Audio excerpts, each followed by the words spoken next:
राहुल गांधी ने मुख्य चुनाव आयोग ज्ञानेश कुमार पर सीधा हमला कर दिया। जी हां, इस बार राहुल गांधी ने सीधे तौर पर कहा है कि मुख्य चुनाव आयोग ज्ञानेश कुमार जानते हैं कि वो चोर कौन है, वो उनको बचाने की कोशिश कर रहे हैं। और राहुल गांधी इस बार आगे बढ़कर यह भी कहते हैं कि मेरे पास इसके पुख्ता सबूत है, 100% प्रूफ है, तभी मैं ये बात बोल रहा हूं। मैं आपको वो प्रूफ दिखाता हूं जिसके आधार पर मैं ये बात बोल रहा हूं। अब मैंने बहुत बड़ी बात बोली, चीफ इलेक्शन कमीशन के बारे में मैंने बोला कि यह व्यक्ति वोट चोरों की रक्षा कर रहा है। जो भी मैं यहां बोल रहा हूं 100% प्रूफ के साथ, सबूत के साथ बोल रहा हूं।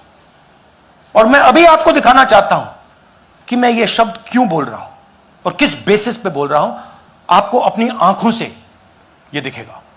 राहुल गांधी ने बताया कि कर्नाटका की सीआईडी इस बात की इन्वेस्टिगेशन कर रही है कि वोट चोरी कैसे हो रही है, वोटिंग लिस्ट से जो नाम काटे जा रहे हैं वो कैसे काटे जा रहे हैं, क्यों कट रहे हैं, इसकी इन्वेस्टिगेशन कर्नाटका की जो सीआईडी की टीम है वो कर रही है।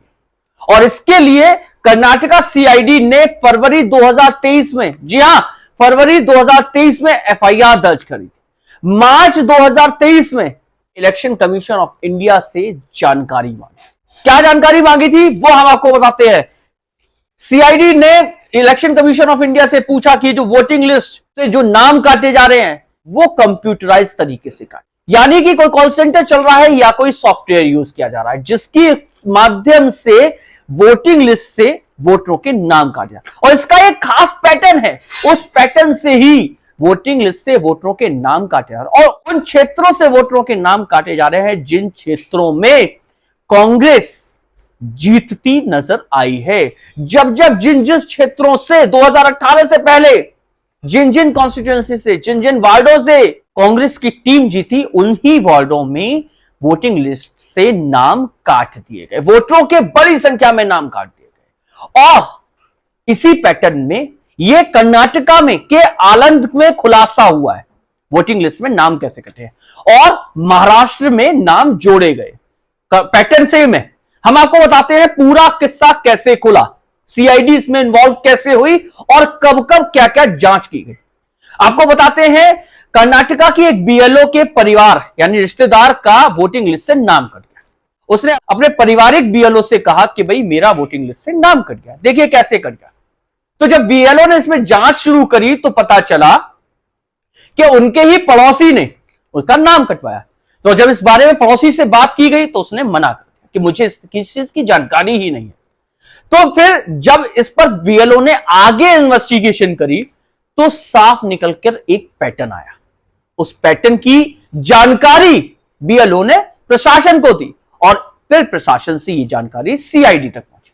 सीआईडी ने इस पूरे मामले में इन्वेस्टिगेशन शुरू करी और इलेक्शन कमीशन ऑफ इंडिया से इस पर पूरी जानकारी मांगनी शुरू करी। क्या आईपी एड्रेस मांगने शुरू करे जिन आईपी एड्रेस से वोटिंग लिस्ट में नाम काटे जा रहे थे या जोड़े जा रहे थे, वो फोन नंबर्स मांगने शुरू करे जहां पर ओटीपी जा रहे थे।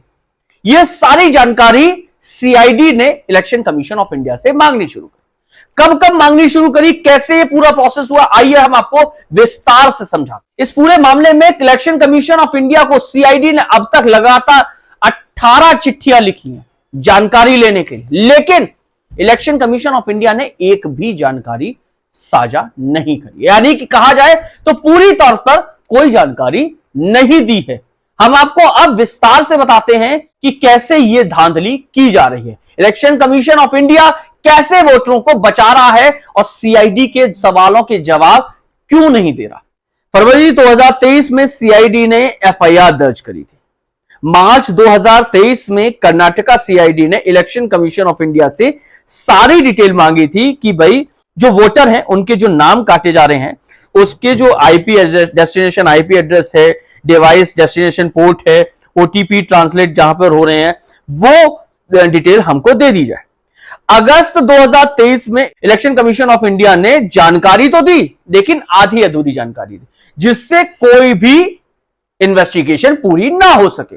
यानी कि सीआईडी जो अपनी इन्वेस्टिगेशन कर रही है वो इन्वेस्टिगेशन पूरी ना हो सके, इसलिए आधी अधूरी information election commission of India ने सीआईडी को दे दिया।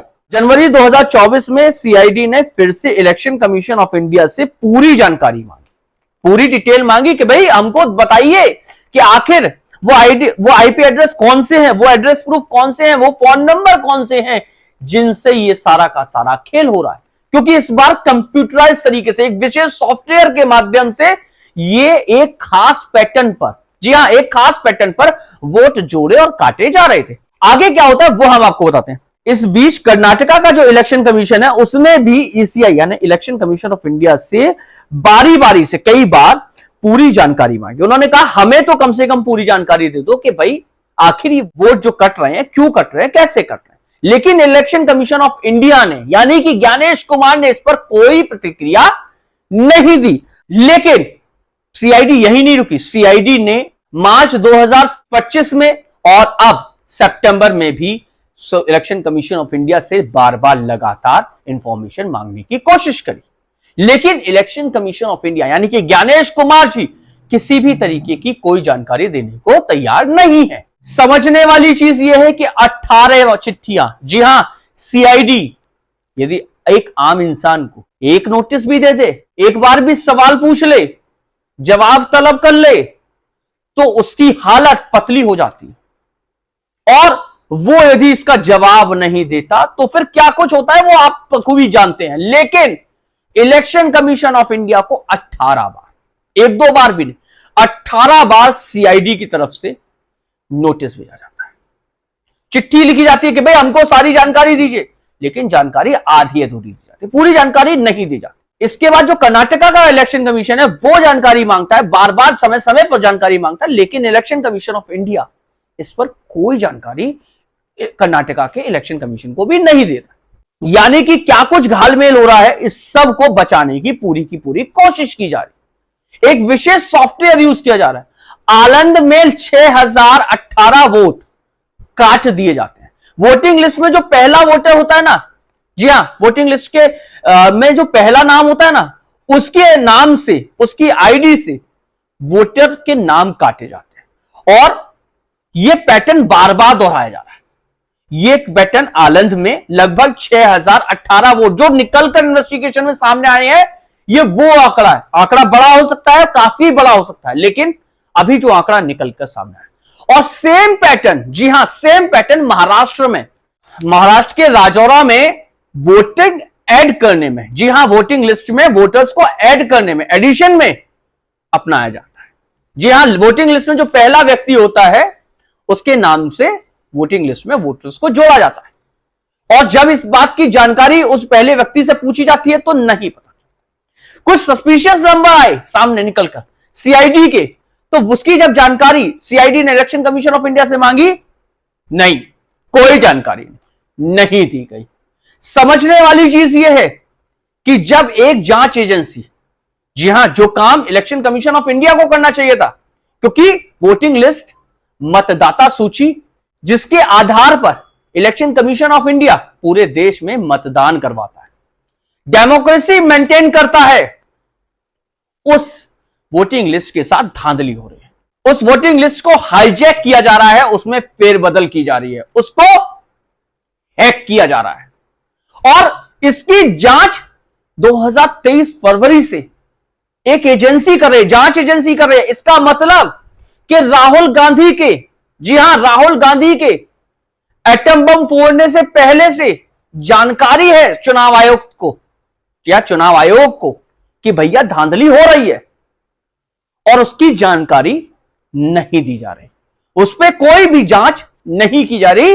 उल्टा राहुल गांधी से एक मुख्य चुनाव आयुक्त मांगते हैं हलफनामा, जी हां, हलफनामा मांगते हैं, जबकि देश की जनता के साथ, उनके अधिकारों के साथ छेड़छाड़ की जा रही है। उनका जो सबसे बड़ा हथियार है, जब सत्ता, जी हां, जब सत्ता अलग चलने लगे, गलत सेलेक्ट हो जाए, तो उसको 5 साल बाद हटाने का, तो वो पूरा का पूरा खेल कंप्यूटराइज्ड यानी कि फर्जी वोट मैनिपुलेट करके किया जा रहा है। इस सब का खुलासा राहुल गांधी ने आज किया, और राहुल गांधी ने इस बार सीधा आरोप, जी हां, सीधा आरोप मुख्य चुनाव आयोग ज्ञानेश कुमार पर लगाया और उन्होंने कहा कि इसके मुझ पर 100% प्रूफ भी है। आगे राहुल गांधी क्या कहते हैं वो हम आपको बताते हैं। राहुल गांधी ने बताया कि गोदाबाई नाम की एक महिला है जिनके, जी हां, जिनकी आईडी से 12 वोटरों के नाम काट दिए और जब इस बारे में गोदाबाई से बात की गई तो उन्हें इस बात की जानकारी ही नहीं थी कि भाई उनके उससे नाम काटे गए। ये सारा का सारा पैटर्न एक ही है। महाराष्ट्र हो, जी हां, वो जो एड्रेस वाला बताया था ना, एड्रेस XYZ0, ये सारा का सारा पैटर्न कंप्यूटराइज है। नाम AJP XYZ ऐसे करके जो नाम लिखे जा रहे हैं, ये सारा का सारा पैटर्न, जी हां, ये सारा का सारा पैटर्न कंप्यूटराइज सिस्टम से खेला, एक विशेष सॉफ्टवेयर से खेला जा। इसके अलावा सूर्यकांत, उनके नाम से भी वोटिंग लिस्ट से 14 मिनट के अंदर 12 वोटरों के नाम उड़ा दिए गए और जब उनसे बात की गई तो उन्होंने कहा मुझे भी इस बारे की जानकारी नहीं है। यानी कि वोटिंग लिस्ट में जो पहला नंबर, जो पहला नाम होता है, उसके नाम को इस्तेमाल करके कंप्यूटराइज सिस्टम से एक सॉफ्टवेयर में जो कोडिंग कर दी जाती है, बाकी के नाम काट दिए जाते हैं। क्यों काट दिए जाते हैं? और उन कॉन्स्टिट्यूंसी से ये वोटर लिस्ट काटी जा रही है, नाम काटे जा रहे हैं जिन पर कांग्रेस, जी हां, 2018 में 10 वार्ड ऐसे हैं जहां पर कांग्रेस की विजय हुई, कांग्रेस को भारी मत मिले, उन्हीं से 8 पर वोटिंग लिस्ट में से नाम काट दिए गए। जी हां, वोटिंग लिस्ट में से नाम काट दिए। ये वो खेल है जिसकी जांच फरवरी, जी हां, फरवरी 2023 से कर्नाटक की CID कर रही है, लेकिन इलेक्शन कमीशन ऑफ इंडिया इसमें कोई सहयोग नहीं कर रहा, कोई जांच में, जी हां, कोई जांच में आगे, खुद से आगे बढ़कर इस पे जांच भी नहीं कर रहा। समझने वाली चीज ये है कि जो काम इलेक्शन कमीशन ऑफ इंडिया को आगे बढ़कर करना चाहिए था, वो काम CID के करने के बावजूद भी इलेक्शन कमीशन ऑफ इंडिया कोई इनिशिएट लेता नजर नहीं आ रहा। राहुल गांधी ने आगे बढ़कर यह भी कहा कि यह हाइड्रोजन बम नहीं है जिसकी बात हो रही थी, हाइड्रोजन बम अभी नहीं आया है, यह तो अभी शुरुआत है। हाइड्रोजन बम उनके पास है और उन्होंने अपनी टीम को बुलाया, जब मैं स्टेज पर जाऊंगा तो सब कुछ ब्लैक एंड व्हाइट चाहिए, एक एक चीज क्रिस्टल क्लियर चाहिए और उसी के आधार पर वो हाइड्रोजन बम भी फोड़ेंगे, जल्दी फोड़ेंगे, इस बात का भी इशारा किया। बहरहाल निगाह बनाकर रखेंगे कब राहुल गांधी अपना ये हाइड्रोजन बम लेकर आते हैं और उससे पहले इलेक्शन कमीशन ऑफ इंडिया या ज्ञानेश कुमार जी इतने बड़े आरोपों से अपने आप को कैसे बचाते हैं, इस सब पर निगाह बनाकर रखेंगे। यदि आपने मेरे चैनल को लाइक नहीं किया तो लाइक कर दीजिए, सब्सक्राइब कर दीजिए, जिससे कि मैं गौरव यादव बेबाक अंदाज में आप तक ये खबरें पहुंचाता हूं। नमस्कार।